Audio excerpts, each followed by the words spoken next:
بسم الله الرحمن الرحيم لا حول ولا قوة إلا بالله العلي العظيم الحمد لله رب العالمين وصلى الله على سيدنا ونبينا أبي القاسم المصطفى محمد وآله الطيبين الطاهرين لا سيما بقية الله في الأرضين أجل الله تعالى فرجه الشريف. Our discussion was about remaining in the state of janabah in the night of the month of Ramadan till Fajr starts.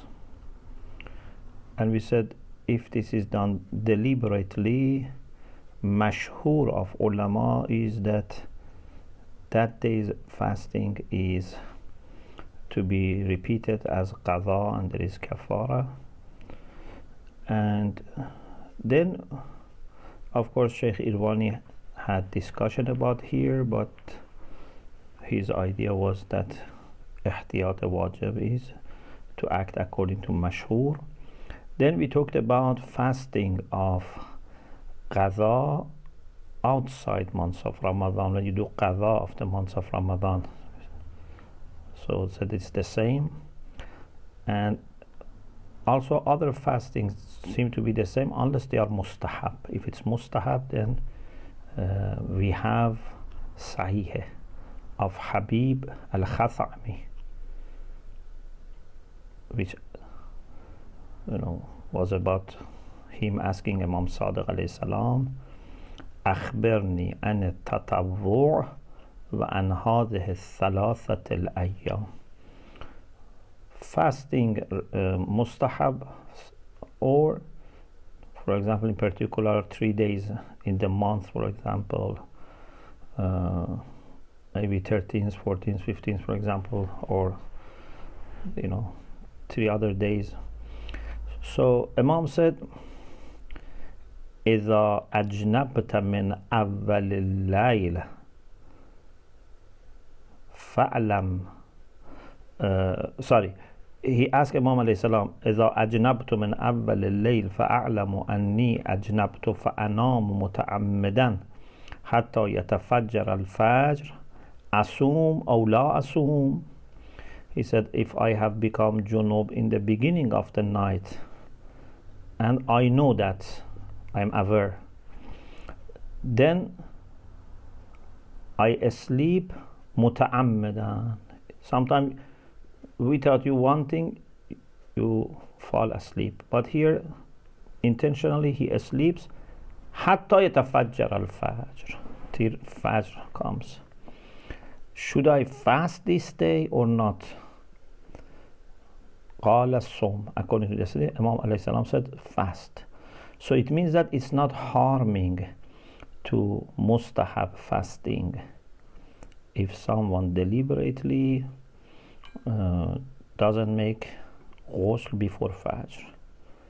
And you know that mustahab fasting is also possible to make even niyyah of fasting later. For example, if someone, this is generally speaking, if someone, for example, has not had niyyah of fasting mustahab, now it is 10 o'clock in the morning, 11 o'clock in the morning, he has not eaten, he has not done anything which is muftir, says let me fast today, so he can fast, there is no issue. Hope this is for our last week's discussion.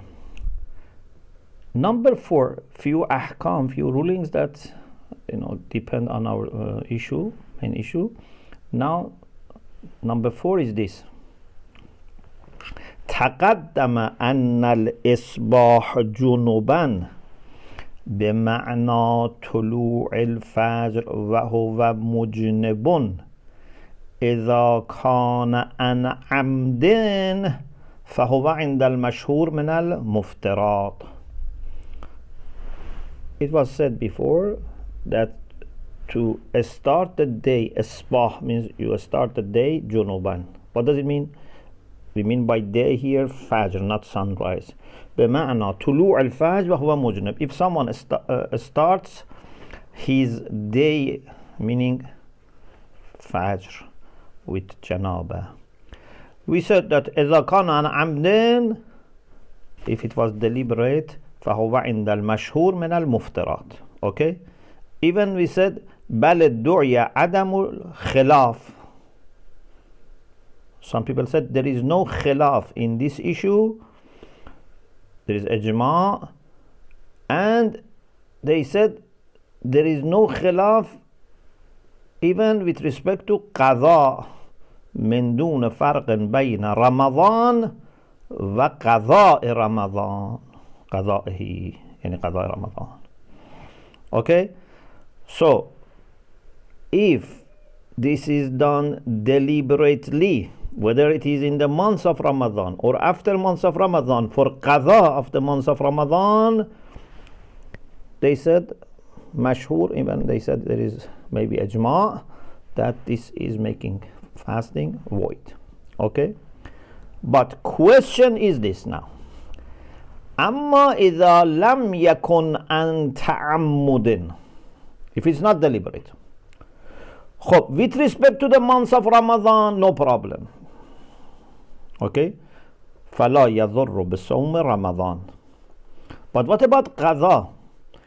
Because in Ramadan you don't have any choice. In qadha, okay, if you don't do today, you can do it another time. So there's a difference here. Can we say that even for qadha of Ramadan, if it was not deliberate, it's okay?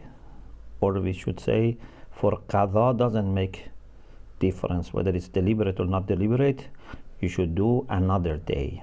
What is the ruling?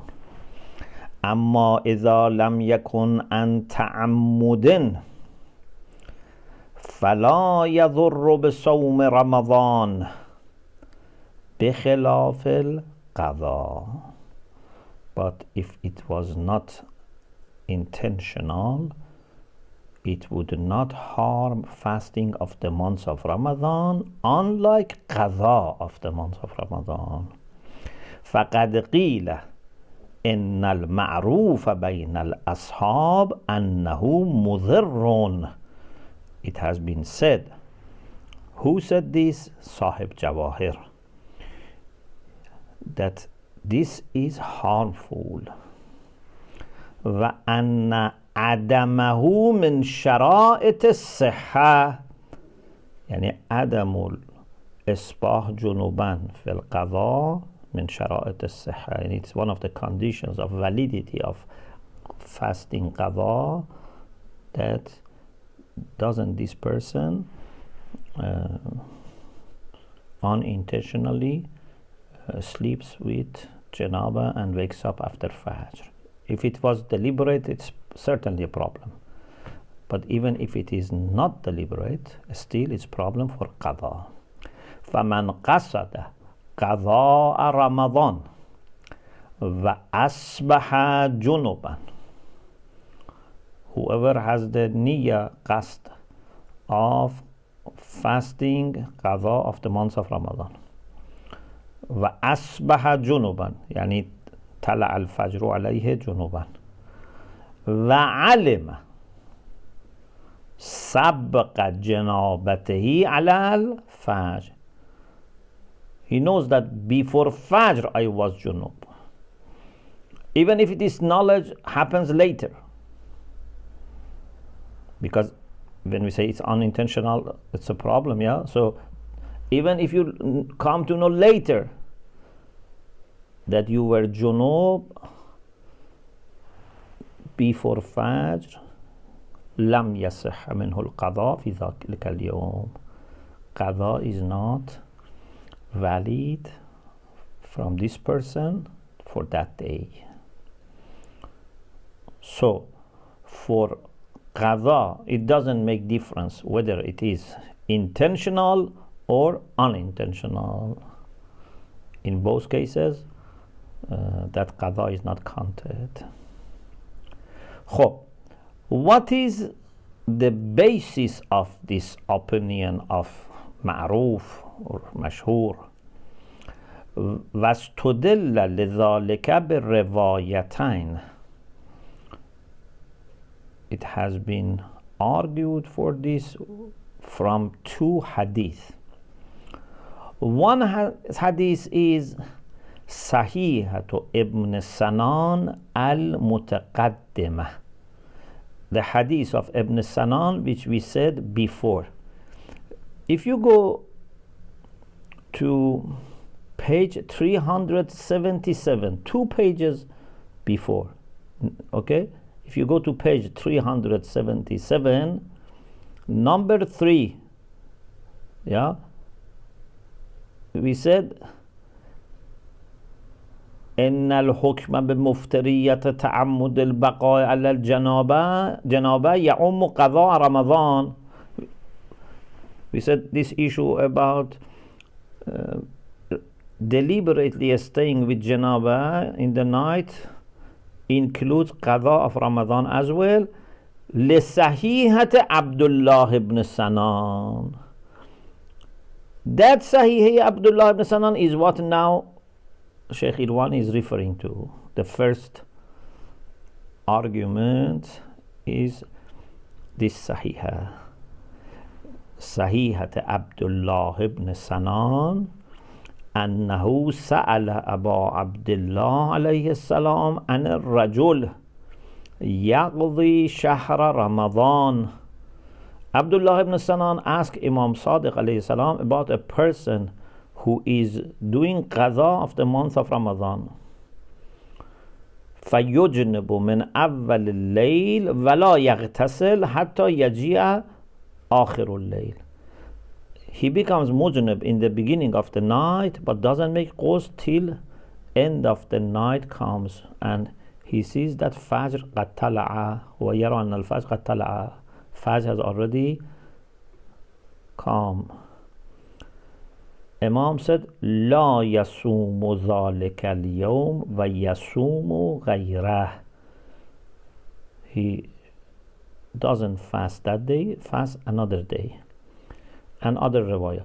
From this hadith, in the past we discussed the issue of qadha of Ramadan being like month of Ramadan itself. Okay, so you are familiar with this. This hadith is in Wasa'il al-Shi'a, volume 10, page 67, chapter 19, من أبواب ما يمسك عنه الصائم, hadith number 1. Now we go back to our discussion today. If you go to page 379, Sahihatu Ibn Sanan al-Mutaqaddimah, and Sahihatu Abdullah ibn Sanan, which we just read. It is the first hadith in chapter 19. الباب التاسع عشر من أبواب ما يمسك عنه الصائم. The second argument is صحيحته الأخرى, another Sahihah of Abdullah ibn Sanan. This one we didn't have before. And in Wasa'il al-Shi'a, this is hadith number 2 in the same chapter, same bab التاسع عشر. كتب أبي إلى أبي عبد الله. My father wrote to Imam Sadiq alayhi salam وكان يقضي شهر رمضان. My father was doing qadha of the month of Ramadan. Maybe he had many, for example, qadha to do, whatever. Anyway, he was trying to complete his qadha fasting.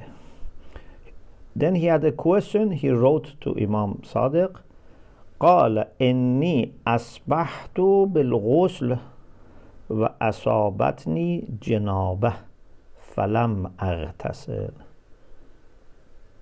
He said, I needed ghusl. I became junub. I didn't make ghusl حتى طلع الفجر, till Fajr started. Imam alayhi salam replied, فأجابه لا تصم هذا اليوم وصم غدا don't fast this day, fast the next day. So it's very similar to the previous Sahih of Abdullah ibn Sana. How we argue from these two hadiths? بتقريب أن مقتضى إطلاق الصحيحتين الشمول لغير حالة العمد أيضا. These two hadiths are mutlaq. They are not exclusive to deliberate remaining in janabah. Itlaq of these two includes whether it is intentional or not intentional. It's unintentional. Okay? He doesn't say why he didn't make ghusl. He says, Lam aghtasil. Maybe I couldn't do ghusl.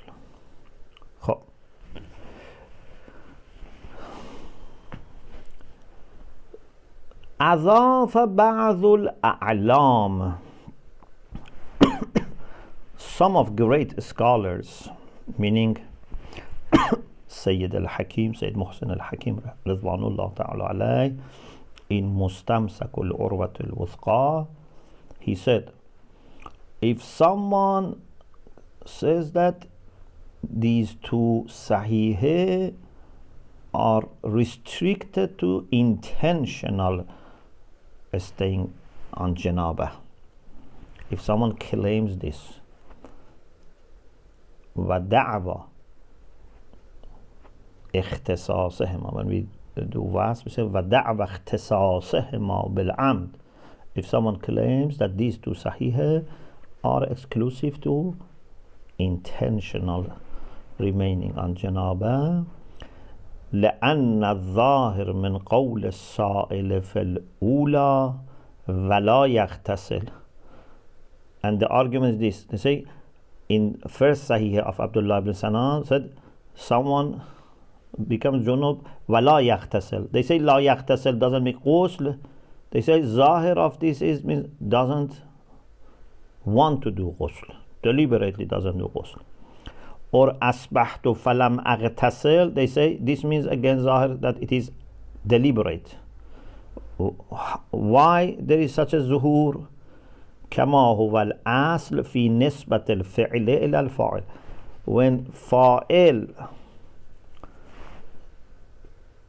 does or does not do something, they say asl is the principle, or the principal assumption is that it is deliberate. For example, when you say I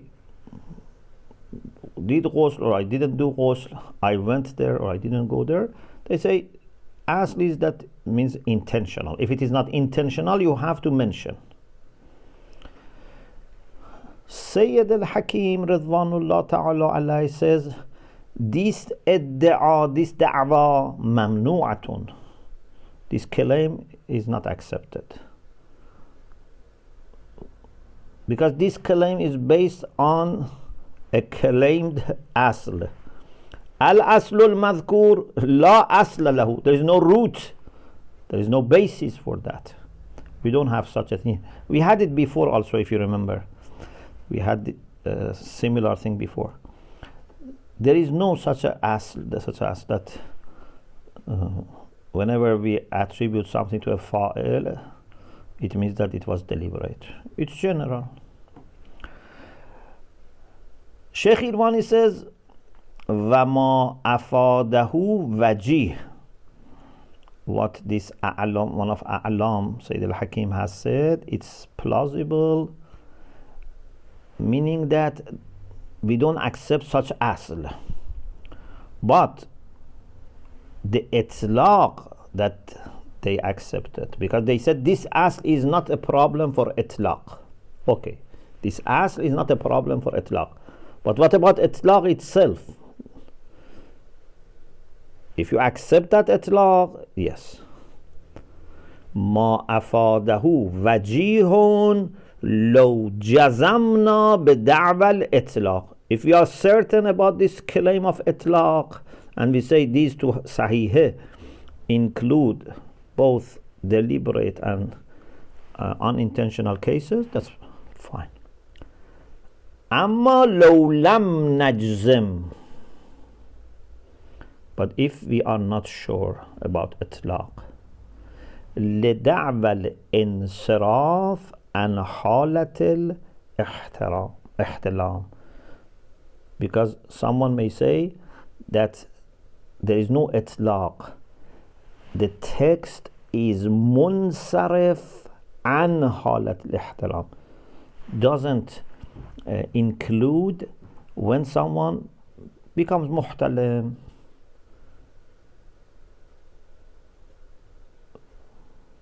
mani comes out and maybe was sleeping, whatever, became muhtalim. So if we say is munsarif an halat al-ihtilam, then it means that it is for deliberate. فالمرجع, when there is no such itlaq, then we have to refer to bara'ah. If there was itlaq of these two sahih was stopping bara'ah.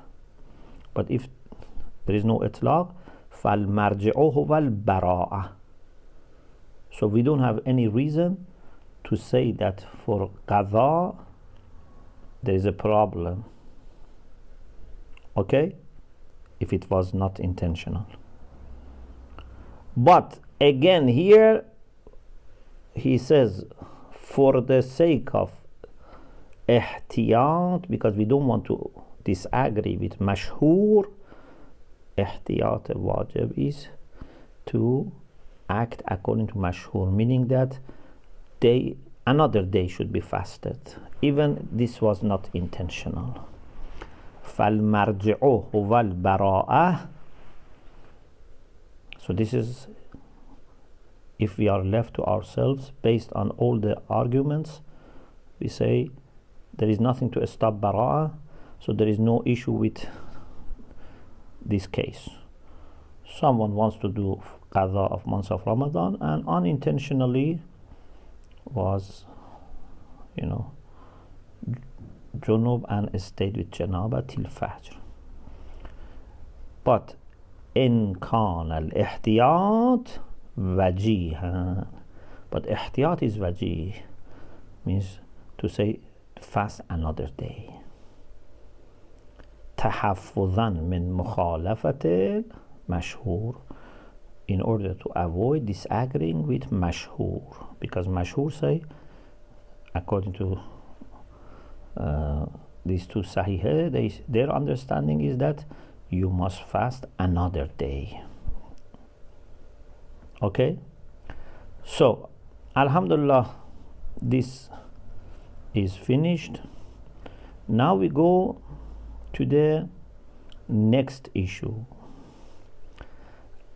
The next muftar that ulama have discussed, and we have to look into the arguments and basis of their fatwa, is al-Ihtiqaan.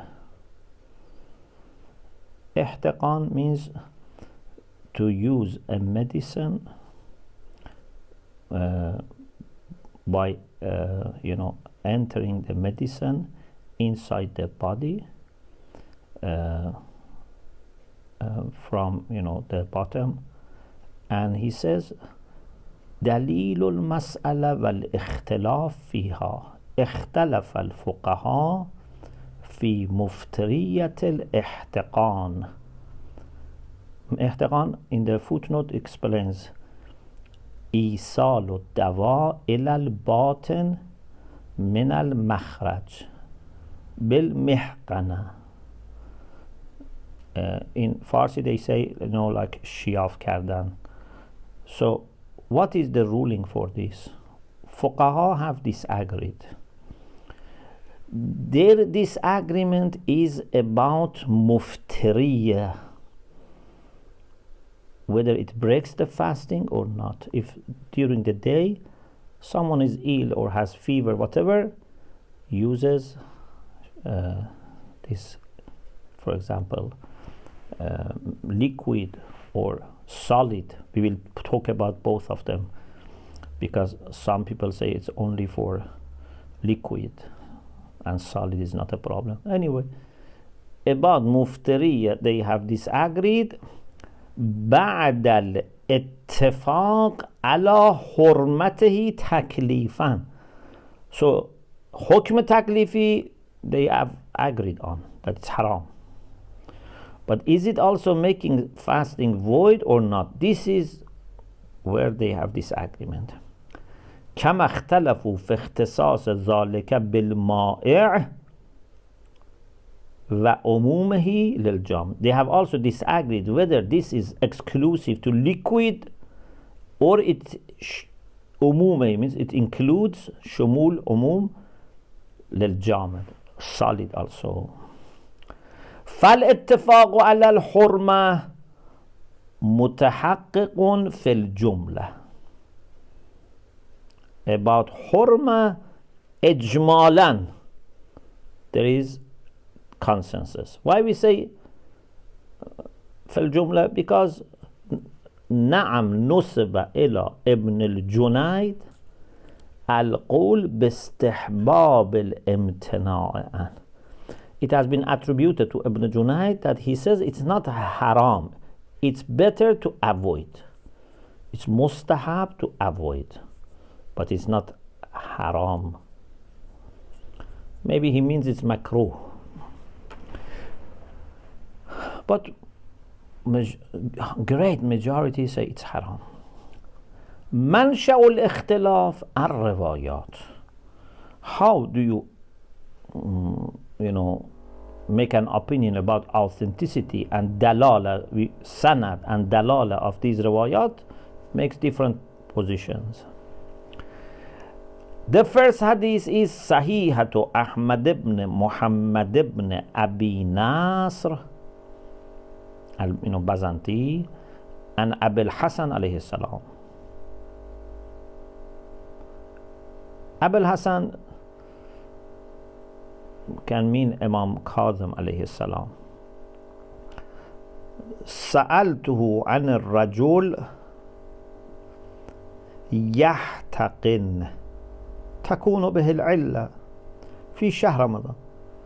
I ask about a person who does ihtiqaan and explain تكون به العلة because he's ill, because of illness needs to do this or decides to do this.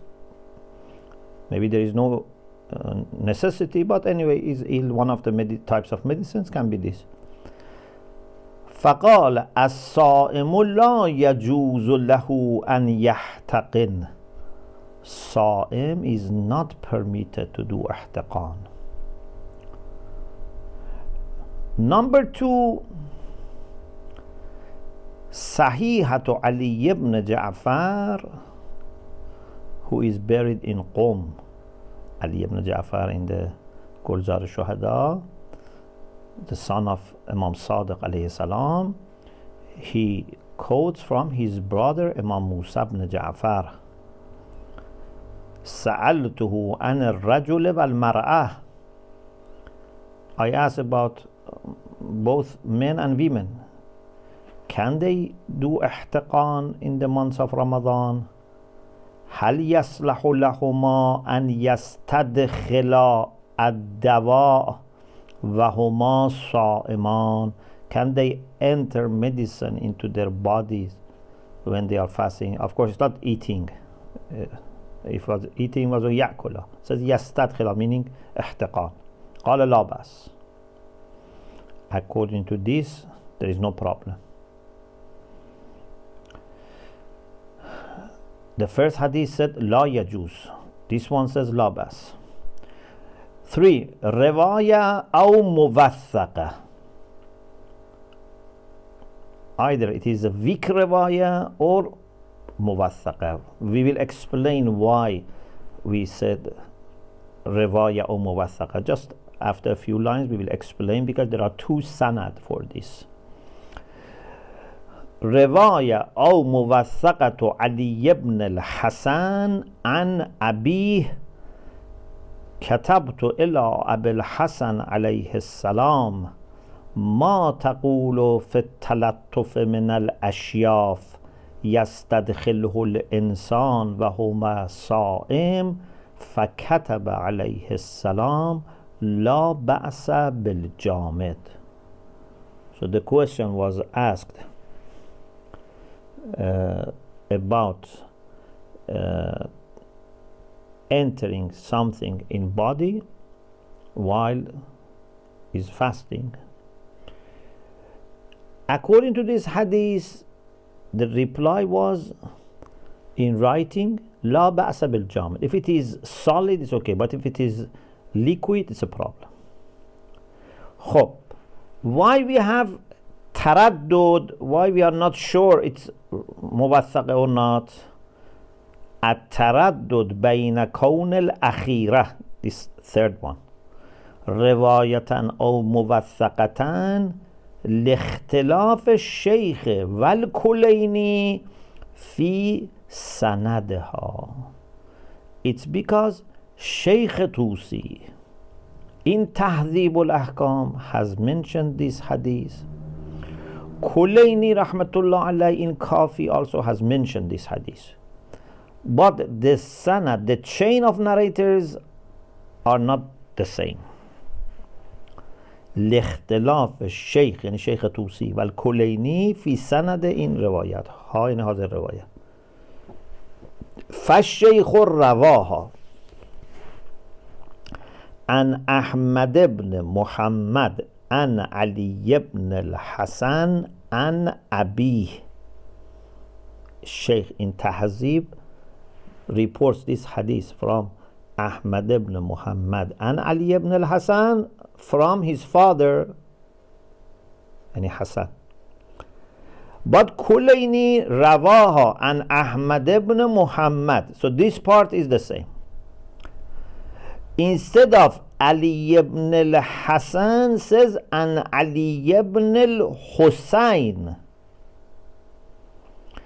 Ali ibn al-Husayn from his brother Muhammad ibn al-Husayn from his father Husayn.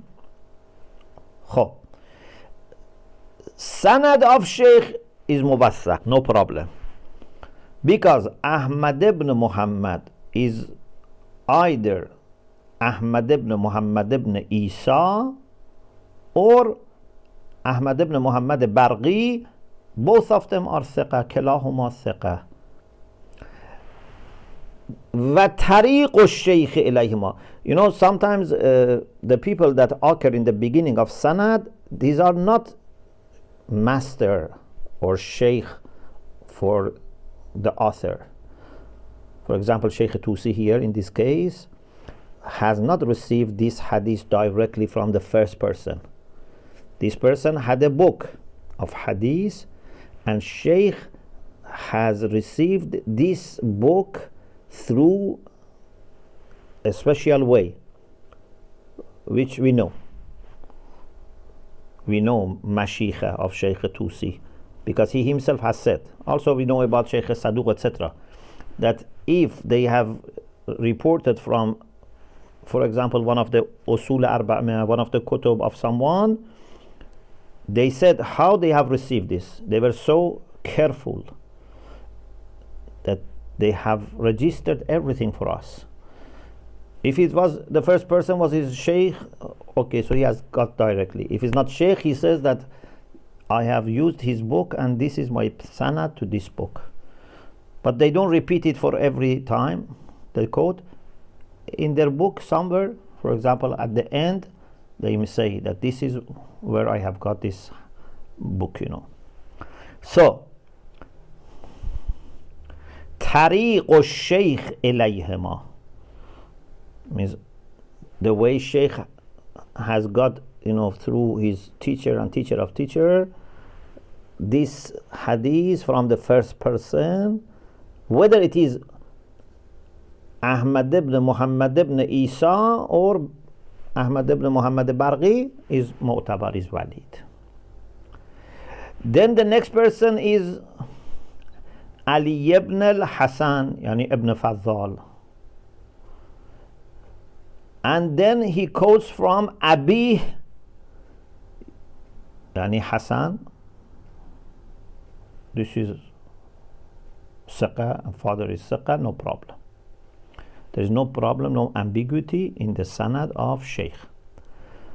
But the sanad of Sheikh Kulaini in Al-Kafi, there is a problem. And there are more, actually there's more than one problem. Instead of saying Ali ibn al-Hasan, we have Ali ibn al-Husayn. So this cannot be Ibn Fazzal. Ali ibn al-Husayn, and then it says Muhammad ibn al-Husayn and Abi Husayn. This Husayn, this Ali ibn al-Husayn, his son, both of them are unknown. السند الثاني ضعيف بعلي بن الحسين وبالحسين والد محمد بن الحسين فإنما مجهولان. Both of them are unknown. Who is this Ali ibn al-Husayn? Who is that father? If Muhammad ibn al-Husayn is the brother of Ali ibn al-Husayn, it's a problem. If it is another person, again, there is problem. We don't know who is Ali ibn al-Husayn and who is Abi, father of Ali ibn al-Husayn or father of Muhammad ibn al-Husayn, whose name is Hussein. We don't know who is this person in that generation. وَعَلَيْهِ, based on this issue, if you can be sure that there are two ways, Sheikh had his way, which was okay, Kulaini rahmatullah had another way which for us is not possible to establish. But there are two ways. I ask you a question. If a hadith is received through two ways, one is known to be reliable, one is not known, is there a problem? No, this is not a problem. Because one reliable way is enough. So it becomes muwathaqa. If we say that these are two separate tariq, فَإِنْ جُزِمَ بِوُجُود, this must be بِوُجُود, Vav is missing. إِنْ جُزِمَ بِوُجُود طَرِيقَيْن أَحَدُهُمَا لِلشَّيْخِ وَالْآخَرْ لِلْكُلَيْنِ. We said there are two paths. One is for Sheikh Tusi, another for Kulaini. خب الرواية موثقة باعتبار طريق الشيخ. No problem. رواية becomes موثقة. وإلا, but if it is one way, then we have problem. أشكل الأمر, it becomes مشكل, difficult. Why? Because if it is one way, then maybe something is dropped from sanad of Sheikh Tusi. Maybe sanad of Sheikh Kulaini was complete, has extra person which is unknown.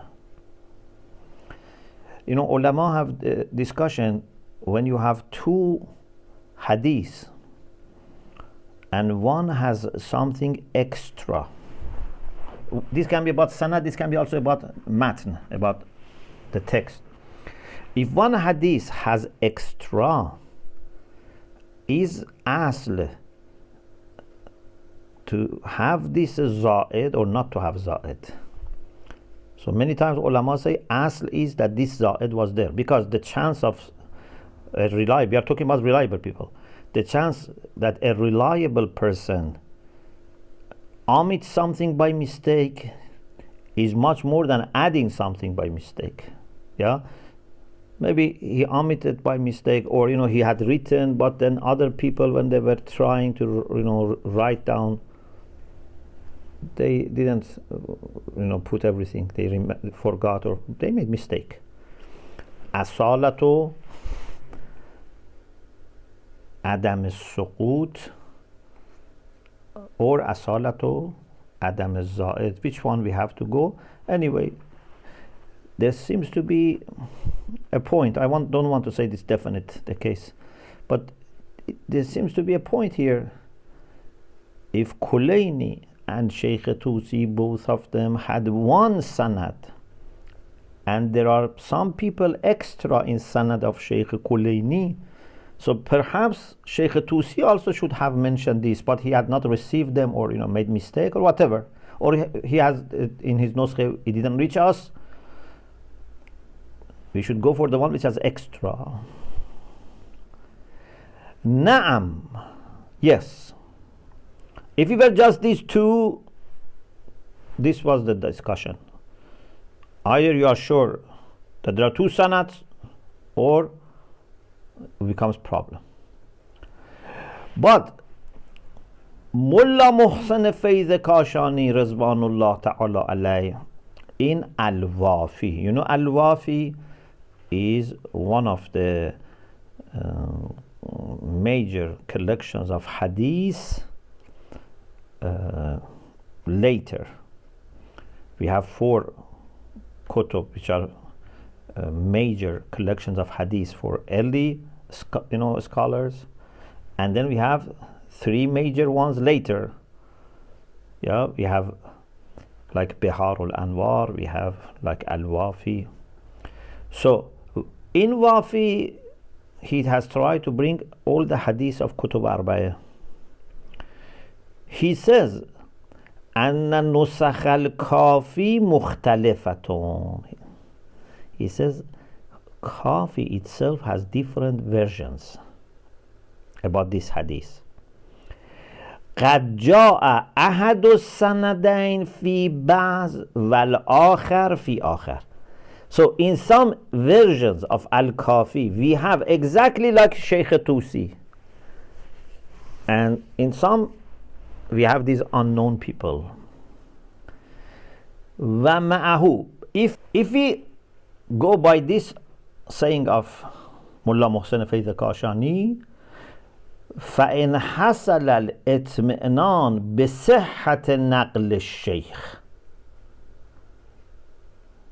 If you can now become sure that Sheikh Tusi's narration report is sahih, لموافقته بعض نسخ الكافي. So because his report is in agreement with some versions of Kafi. If you are sure, then that's fine. وإلا سقطت الرواية عن الاعتبار. Then this riwayah will drop from اعتبار, because you don't know which one is valid. Maybe Sheikh Kulaini's report was valid, which had unknown people, and therefore the hadith is not valid. Report was valid, but the hadith is not valid. وباتضاح هذا نقول بناء على اعتبار سند الرواية الثالثة. If we accept that the sanad of the third riwayah is valid, تختص الحرمة بالمائع, because hadith said what?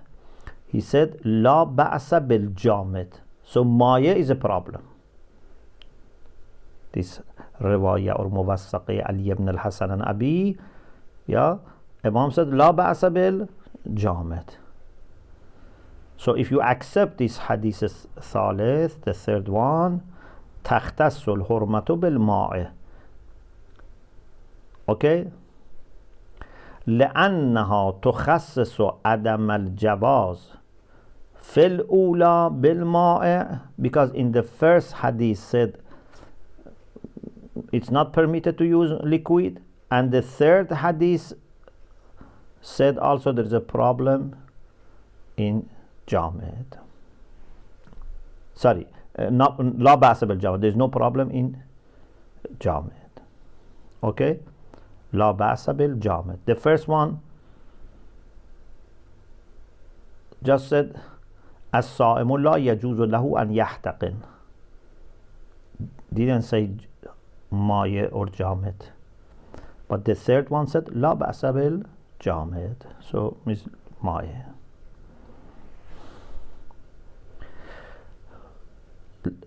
I read it again. If what we said is clear, now we can say this. بناءً على اعتبار سند الرواية الثالثة. If we accept that the third hadith is valid, is موثقة, تختص الحرمة بالماء. Then prohibition is only for احتقان بالماء, liquid. Why? Because the first hadith just said احتقان. Don't do ihtiqaan. Ihtiqaan is not permissible. This one says la ba'sa bil jamad. When you have these two, what is jam' urfi? When one hadith is general, another specifically says no problem with jamad. So it means maya is a problem. لأنها يعني لأن الرواية الثالثة تخصص عدم الجواز في الأولى بالماء. It restricts prohibition which was in the first hadith, restricts it to liquid. And in the second hadith, which said, hadith of Ali ibn Ja'far, سألته عن الرجل والمرأة هل يصلح لهما أن يستدخل الدواء وهما صائمان قال لا بأس. La ba'siyya will be for jamid. So the first hadith which said there is no permission means liquid. The second one which said no problem means only when it is solid. Why? Because the third hadith is khas. The first and second are am or mutlaq. The third is khas. So it gives interpretation to the first and second. If you say la yajuzu lahu an yuhtaqan, means if it is ma. When it says la ba'as, means if it is jamid. Because this one is clearly saying la ba'as bil jamid.